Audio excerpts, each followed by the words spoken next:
Students, मैं राम नरेश अपने YouTube channel maths Galaxy hub में आप लोगों का स्वागत करता हूं। आज आप लोगों को 11th क्लास की मैथ पढ़ानी है। 11th क्लास में आज नया टॉपिक रिलेशन एंड फंक्शन पढ़ाना है। रिलेशन एंड फंक्शन में कुछ परिभाषाएं और कुछ नियम हैं, पहले उनको हम देख लेते हैं। सबसे पहले है क्रमित युग्म। दो वस्तुओं या संख्याओं के ऐसे युग्म को जिनके लिखने में निश्चित क्रम हो क्रमित युग्म कहते हैं। जैसे कोई चीज़ लिखी जाती है a, b के रूप में लिखी जाती है, तो उसमें पहली संख्या a और दूसरी संख्या b होती है। यानी पहली संख्या की जगह पे लिखी जाएगी, दूसरी संख्या की जगह पर ही लिखी जाएगी। इसको क्रमित युग्म बोलते हैं। उसके बाद दो क्रमित युग्म समान होते हैं यदि और केवल यदि उनके संगत प्रथम घटक समान हो और संगत द्वितीय घटक भी समान हो। दो क्रमित युग्म समान क्रमित युग्म कहलाते हैं यदि उनके पहले घटक दूसरे वाले के पहले घटक के बराबर हों और द्वितीय घटक दूसरे वाले द्वितीय घटक के बराबर हों, तब हम कहते हैं कि क्रमित युग्म समान है। जैसे ये आपको लिखा गया है a, b बराबर x, y। अगर ये समान है तो a बराबर आपके x के हो जाएगा और b बराबर आपका y के हो जाएगा। उसके बाद है यदि a में समुच्चय a में p अवयव तथा b में q अवयव हैं तो a गुणा b में pq अवयव होते हैं। कहने का मतलब है यदि number of a equal p, number of element a equal p, number of element b equal q। जैसे इसमें p एलिमेंट हैं a समुच्चय में, b में q एलिमेंट हैं, तो a क्रॉस b में pq एलिमेंट होंगे। मान लीजिए इसमें 2 एलिमेंट हैं, इसमें 3 एलिमेंट हैं, तो p आपका 2 हो जाएगा, q 3 हो जाएगा। और a क्रॉस b जब निकालेंगे तो 3 2 6 एलिमेंट इसमें हो जाएंगे। अगला नियम है यदि a तथा b अरिक्त समुच्चय नॉन एम्प्टी सेट हैं और a या b में से कोई अपरिमित है, मीन इनफाइनाइट है, तो a क्रॉस b भी इनफाइनाइट होता है। उसके बाद रिलेशन में देख लेते हैं। यदि दो समुच्चयों p, जैसे मान लेते हैं p बराबर a, b, c, q बराबर 1 2 3 4 5, तब p गुणा q में 15 क्रमित युग्म होते हैं जो इस प्रकार हैं। p गुणा q बराबर a1 a2 a3 a4 a5 b1 b2 b3 b4 b5 c1 c2 c3 c4 c5। यदि p तथा q किरण आरेख इस प्रकार प्रदर्शित है, p तथा q किरण आरेख द्वारा इस प्रकार प्रदर्शित है कि ये p है, ये q है, इसके एलिमेंट हैं a b c, इसके हैं 1 2 3 4 5।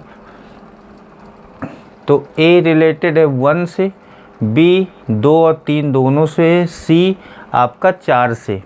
तो इसका जो रिलेशन है, संबंध है, रिलेशन r बराबर होता है a, 1, b, 2, b, 3, c, 4।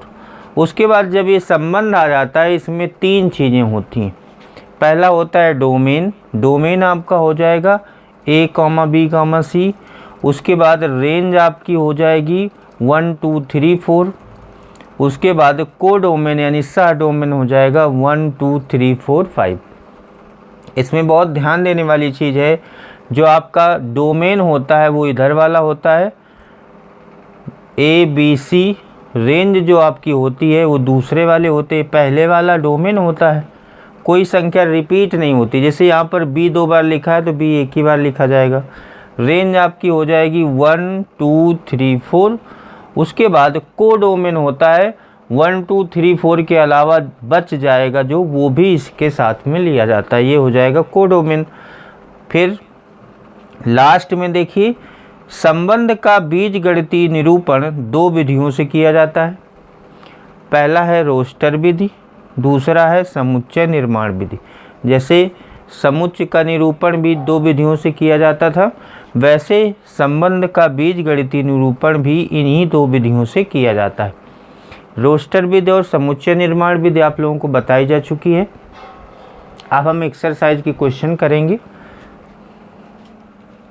Exercise का पहला और दूसरा क्वेश्चन देखिए। पहला क्वेश्चन है, यदि x/3 + 1, y - 2/3 = 5/3, 1/3 तो x और y के मान ज्ञात कीजिए। तो ये चीज़ पहला वाला पहले वाले के बराबर हो जाएगा। क्रमित युग्म का ये नियम होता है कि पहला एलिमेंट इसके बराबर हो जाएगा, क्योंकि दोनों बराबर हैं, समान है। समान पर क्या होता है, पहला अपने संगत पहले के बराबर होता है नियम के हिसाब से, दूसरा दूसरे के बराबर होता है। तो दूसरा देख लीजिए, y - 2/3 ये बराबर हो जाएगा दूसरे के 1/3 के। तो ये आ जाएगा x/3 = 5/3 - 1, x/3 = 3 LCM आ जाएगा 5 - 3, x/3 = 2/3 ये कैंसिल हो जाएगा, तो x = 2 आ जाएगा। इसी तरह से देखिए y बराबर ये उधर चला जाएगा, प्लस का हो जाएगा 2/3 + 1/3, तो y बराबर 3/3, तो y = 1 आ जाएगा। तो ये x, y बराबर आ जाएगा 2, 1। उसके बाद दूसरा क्वेश्चन देखिए, यदि समुच्चय A में 3 अवयव हैं, इसका मतलब आपका हो गया कि number of element A NA आपको 3 दिए गए। उसके बाद B बराबर दिया है 3, 4, 5, इसका मतलब कि B में भी 3 अवयव हैं। तो number of element in B यानी NB आपको ये भी 3 हो जाएगा। तो आपको क्या ज्ञात करना है, A क्रॉस B में अवयवों की संख्या। तो ये फॉर्मूला होता है NA क्रॉस B बराबर NA क्रॉस NB। तो NA क्रॉस B बराबर NA 3 है, NB भी 3 है, तो NA क्रॉस B बराबर हो जाएगा 9। इसका मतलब है कि A क्रॉस B में नंबर ऑफ एलिमेंट आपके 9 हो जाएंगे। यही आपको ज्ञात करना था। क्वेश्चन नंबर 5 देखिए, यदि A = आपको दिया है -1, 1, तो A क्रॉस A आपको निकालना है। तो 5 नंबर का सलूशन देखते हैं।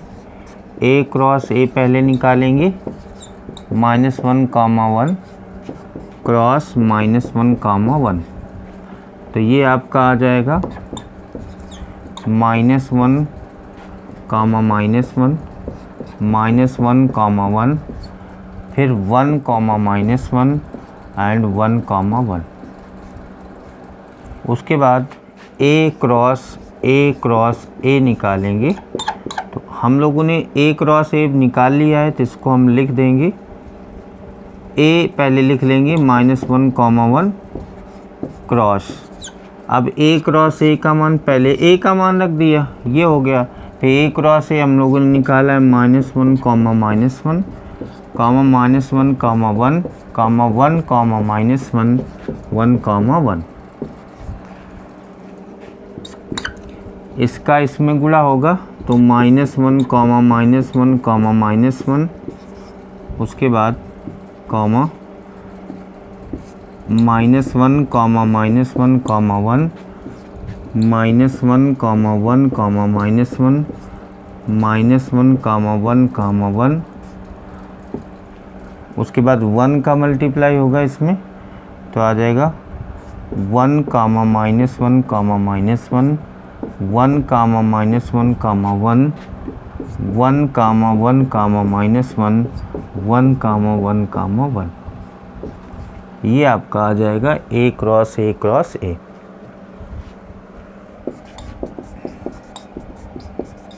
उसके बाद 6 नंबर देखिए, दिया है यदि A क्रॉस B आपको ये दिया गया है, तो A और B के अलग अलग समुच्चय बताने कि A क्या होगा, B क्या होगा। तरीका ये होता है, जब आपको A क्रॉस B पता होता है, तब A जो होता है वो पहले एलिमेंट होते हैं। पहले एलिमेंट कौन कौन से हो गए देखिए, A और B, कोई नंबर रिपीट नहीं होगा। तो ए समुच्चय आपका हो जाएगा ए कॉमा बी। उसके बाद बी वाला आपका समुच्चय हो जाएगा जो दूसरे एलिमेंट होते हैं एक्स वाई, एक को एक ही बार लिखेंगे तो आ जाएगी एक्स कामा वाई। तो ये ए हो जाएगा। पहले अवयव होते हैं प्रथम फर्स्ट एलिमेंट्स और सेकंड एलिमेंट्स ये बी होते हैं। तो ए क्रॉस बी में ए आपका ये हो जाएगा, बी ये हो जाएगा। क्वेश्चन नंबर 7 देखिए, यदि ए बी सी डी 4 समुच्चय दिए गए हैं तो आपको ये सत्यापित करना है A cross B intersection C equal A cross B intersection A cross C, और दूसरे में चेक करना है कि A cross C B cross D का एक उप समुच्चय है। ये इनको दोनों को वेरीफाई करना है। तो पहला वाला देखते हैं। पहले वाले में हम लेफ्ट हैंड साइड ले लेंगे LHS। तो LHS में आपको क्या करना है, ए क्रॉस बी इंटरसेक्शन सी निकालना है। तो बी इंटरसेक्शन ए तो आपका हो जाएगा 1,2, बी इंटरसेक्शन सी ये आपका हो जाएगा 5, क्योंकि बी और सी में कोई कॉमन एलिमेंट नहीं है तो ये 5 हो जाएगा। इसका जब इसमें गुणा करेंगे तो ये 5 हो जाएगा। उसके बाद राइट हैंड साइड में RHS आपका है A cross B intersection A cross C. तो पहले हम ए क्रॉस बी निकाल लेते हैं। A cross B 1,2, 1,2, 3, 4। तो ये आ जाएगा आपका ए क्रॉस बी इक्वल 1,1, 1,2, 1,3, 1,4। उसके बाद 2,1, 2,2, 2,3, 2,4 ए क्रॉस बी हो जाएगा। उसके बाद ए क्रॉस सी निकाल लेंगे। तो 1,2 क्रॉस 5,6 कल हो जाएगा 1,5, 1,6, 2,5, 2,6। उसके बाद A cross B intersection A cross C ये आपको निकालना है। इन दोनों में इंटरसेक्शन देख लीजिए कि कोई एलिमेंट इससे मैच कर रहा है कि नहीं। तो देखिए इसका कोई भी एलिमेंट इससे नहीं मैच कर रहा है तो ये भी 5 हो जाएगा। तो LHS भी 5 है, RHS भी 5 है। तो ये प्रूव हो जाएगा LHS इक्वल RHS। ये आपका सत्यापित हो जाएगा पहला वाला। उसके बाद दूसरा वाला देखिए, ए क्रॉस सी हम पहले से निकाल चुके हैं। ए क्रॉस सी हम लिख देंगे यहाँ पर। ए क्रॉस सी आपका आया है 1,5, 1,6, 2,5, 2,6। उसके बाद बी क्रॉस डी आपको निकालना है। बी आपका है 1, 2, 3, 4 और डी है 5, 6, 7, 8। ये आपको निकालना है। तो देखिए कितना आ जाएगा 1,5, 1,6, 1,7, 1,8। उसके बाद 2,5, 2,6, 2,7, 2,8,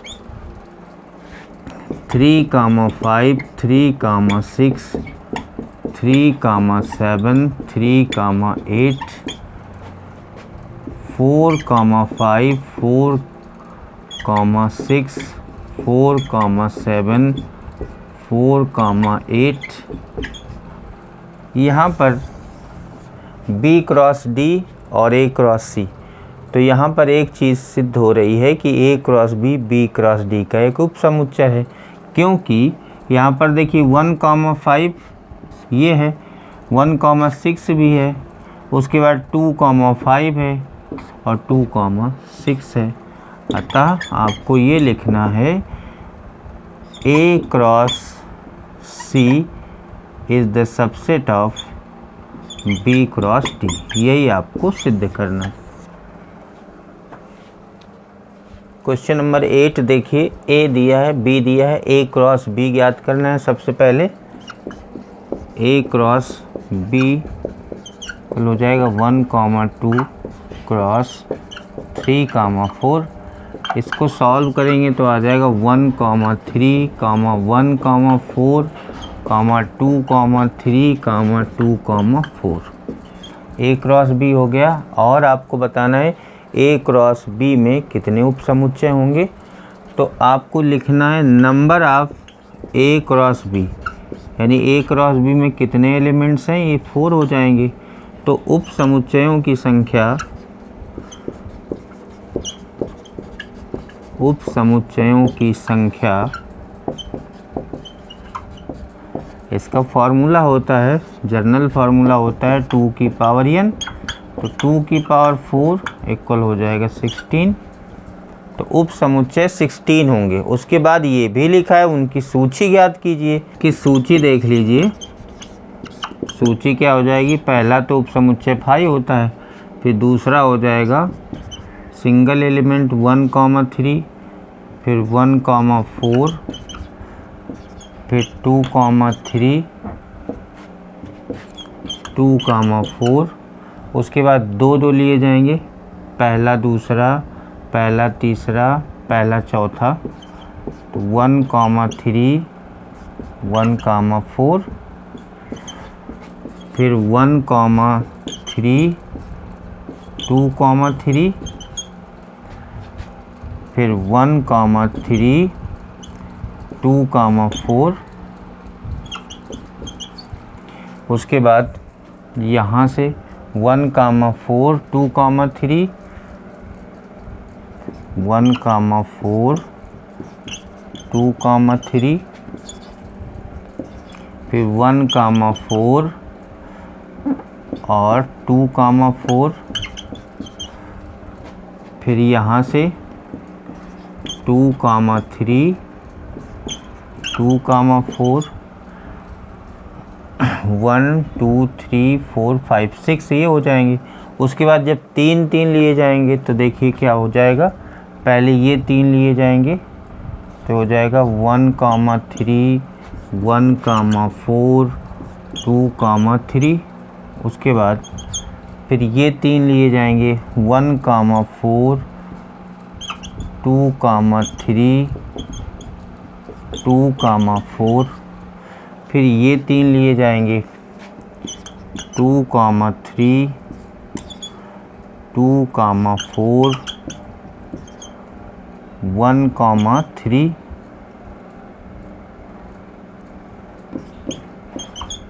उसके बाद ये 3 लिए जाएंगे 2, 4, 1, 3,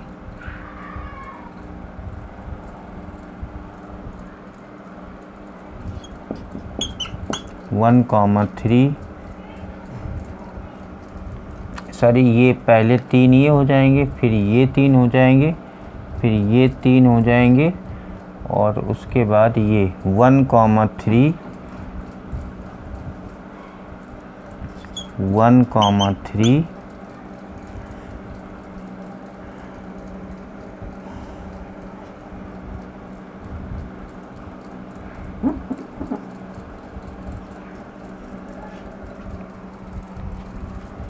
वन, 4, 2, 3, 2, 4, 2, 3, 2, 4, 1, 3। फिर यहाँ पर आ जाएगा 2, 4, 1, 3, 1, 4। ये 4 हो जाएंगे। तो ये देख लेते, 4, 6, 10, 4, 14, 1, 15, एक और हो जाएगा। इसमें जो चारों को लेके लिया जाएगा 1, 3, 1, 4, 2, 3, 2, 4। इस तरह से ये उप समुच्चयों की संख्या हो जाएगी आपकी 16। क्वेश्चन नंबर 9 देखिए, यदि NA = 3, NB = 2, A cross B आपको दिया गया है, x, 1, y, 2, z, 1, और A और B ज्ञात करना है। तो यहाँ पर देखिए, जो A होता है वो पहले एलिमेंट होते हैं x, y, z, और जो बी होता है वो दूसरे एलिमेंट होते हैं, तो 1 2 1 कोई भी संख्या रिपीट नहीं होगी, तो ये हो जाएगा 1, 2।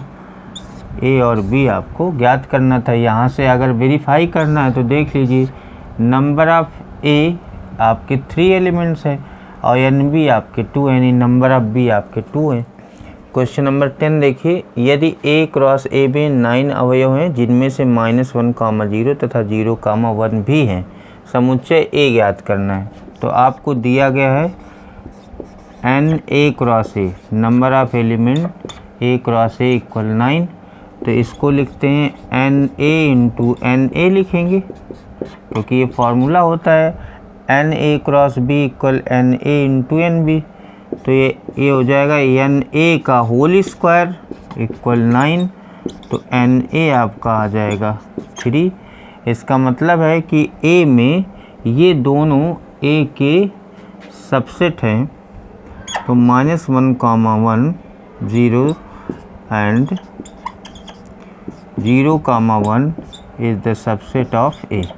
मीन जो ए आपका आएगा वो हो जाएगा -1 0 1। तो आपको ए क्रॉस ए निकालना है, -1, 0, 1 क्रॉस -1, 0, 1। तो पहला देखिए क्या आ जाएगा, -1, -1, उसके बाद -1, 0, -1, 1, फिर 0, -1, 0, 0 और 0, 1। नेक्स्ट आ जाएगा 1, -1, 1, -1, 1, 0 और 1, 1। यहाँ पर पूछा गया था शेष एलिमेंट, शेष अवयव ज्ञात कीजिए। तो -1, 0 ये आपका है, 0, 1 ये भी पहले से दिया गया है। तो शेष हमने पूरे अवयव निकाल लिए हैं, शेष अवयव आपको निकालने हैं, तो इन 2 को हटा दीजिएगा, तो ये बच जाएंगे -1, -1, -1, 1 और 0, -1, 0, 0 और 1, -1, 1, 0 और 1, 1।